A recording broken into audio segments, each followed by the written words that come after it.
Hello everyone and welcome to a virtual class. Today we are going to pass to Lesson 2, Unit 2, and the topic that we are going to tackle today is It is not about you, it is about people around you. Open the textbook at pages 22 and 23, English for Life, Pupils Book for the 8th form, and follow me please.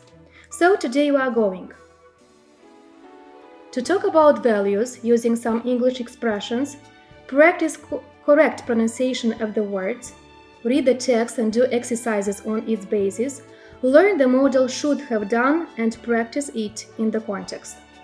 Let's discuss. Look at the expression from the right corner of the slide. Use them in order to rank the values, number 1 being the most important and number 3 being the least important.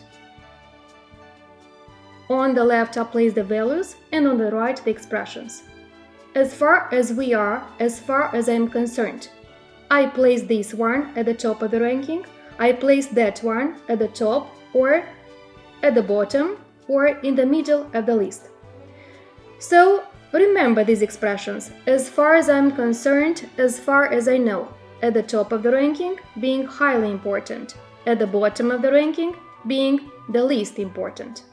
Make your own list using the values, caring for others, hard work, success, and happiness. Justify your choice.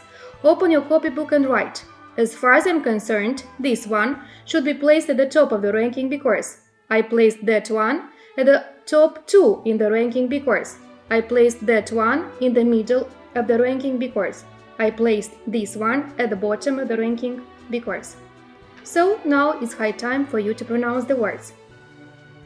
Repeat after me, please. Achieve, conduct, conduct, caring, survey, success, column, percent, colleague.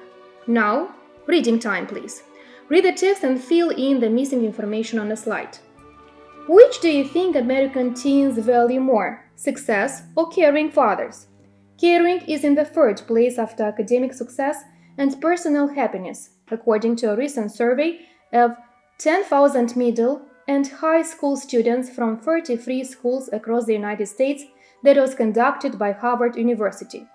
48% of the young chose success as their top value, while 30% of the surveyed picked happiness as their top value, and 22% selected caring for others as the most important value that they have.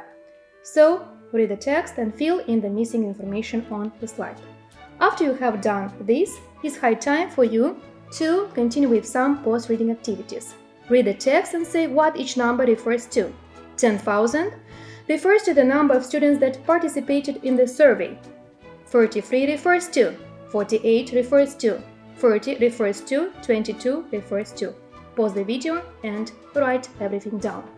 So the next exercise, match the words in column B with the definitions in column A. There is one extra definition that you do not need to use. What is it? Column A. An examination of opinions, behavior made by asking people questions. 4 or out of every 100. Looking after something or somebody. To organize a particular activity. Protecting someone or something and providing what the person or thing needs. To take some things and to leave others. The most important. Column B. Caring, conduct, percent, pick, survey, top. Now it's time for you to check the answers. An examination of opinions, behavior made by asking people questions is a survey. 4 or out of every 100 is percent, right. Looking after something or somebody, this is an extra one. To organize a particular activity, this is to conduct. Protecting someone or something and providing what the person or thing needs, this is caring. To take some things and leave the others, this is pick. The most important, this is top. Now let us go to speaking. Compare the results of the survey presented in the text with your own ranking of the 3 values. Use the expressions. If I compare my ranking to that of, the American students consider where is I, my ranking is similar, identical to, the difference is. Pause the slide and write everything down. Now the next exercise for you. Put the words in the correct order to make questions. Pause the slide and do it yourself. Now, these are the answers. Check yourself. When was the last time you helped anybody? When was the last time you were helped by anybody? Why should people help each other? Who is the kindest person you know? How do kind people behave? A bit of grammar for you. Let's learn a modal verb. The modal should have plus past participle. When we refer to something that would have been a good idea or good advice, but we did not do it, we use should have plus past participle. This is usually used to express regret or reproach. For example, she should have taken the motorway to get here on time, but she didn't do this. She should have eaten a healthier diet to prevent obesity, but didn't, unfortunately. I should have remembered our anniversary, but I didn't. What a pity. Remember, should have done is used to express regret or reproach for the past action. Look at the picture of Lauren and Anne's dorm room. It is in a big mess. What shouldn't they have done? What should they have done? Use you can't do without them expressions and words like place, shirts, socks, shelf, soda can, handbag, wardrobe, bedside table, headphones, plastic bottles, loaf of bread, to clean, to tidy the room, to make somebody's bed, to take out the bicycle, to vacuum. These are the answers. They should have washed the plates. They should have tied the room. They should have made the beds. They should have put away the plastic bags. They should have taken out the bike. They should have vacuumed the carpets. They shouldn't have left the loaf of bread on the desk. They shouldn't have messed the room. And one more exercise for you to practice the modal should have done. Look here. Read the first sentence in each item. Circle the letter of the sentence that is closest in meaning. If you have done all this, it's high time for you to check your answers. These are the answers. Read the first sentence in each item. Circle the letter of the sentence that is closest in meaning. He should have called me last night. He didn't call me last night. Dan should have told the doctor about the accident that he had last year, but Dan didn't inform the doctor. Sam should have helped the elderly, but Sam didn't help the old people. You shouldn't have lent your textbook. Now you cannot do your homework.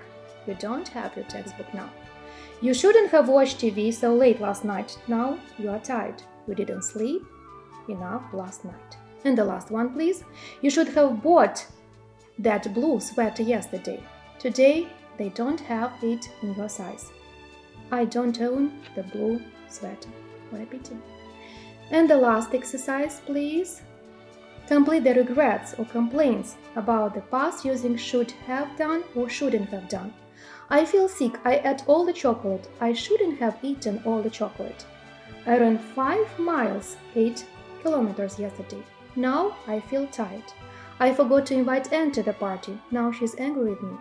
Justin was late for school yesterday. Noah was rude to his best friend yesterday. Now they are not talking. Pause the slide and do this exercise yourself. Then check your answers. Are you ready to check your answers?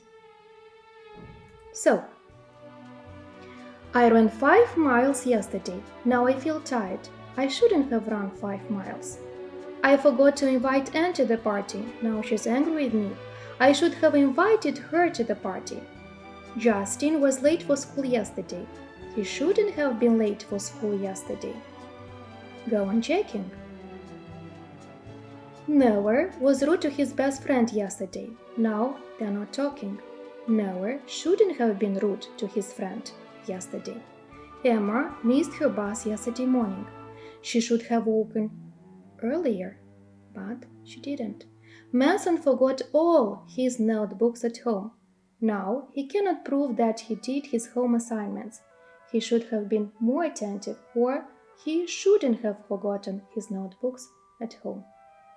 Let us continue. William did not submit his home assignments in time. He should have submitted in time, or he shouldn't have been late with submission. Olivia used to lie a lot. Now nobody believes her. She shouldn't have lied so much. Or you can say, Olivia should have told the truth. Sophia forgot to return her classmate's textbook. She shouldn't have taken it. Sometimes the answers may vary. It's all for now, so the question is, what have you done today? We have learned some expressions to bring coherence in argumenting ideas in paragraphs. We have learned how to pronounce certain words. We have read a text and discussed it. We have learned the model should, have done, and have applied it into the context. It's time to say goodbye. I hope you enjoyed the lesson and have done everything perfectly well. See you soon. Stay healthy. Stay safe. Goodbye.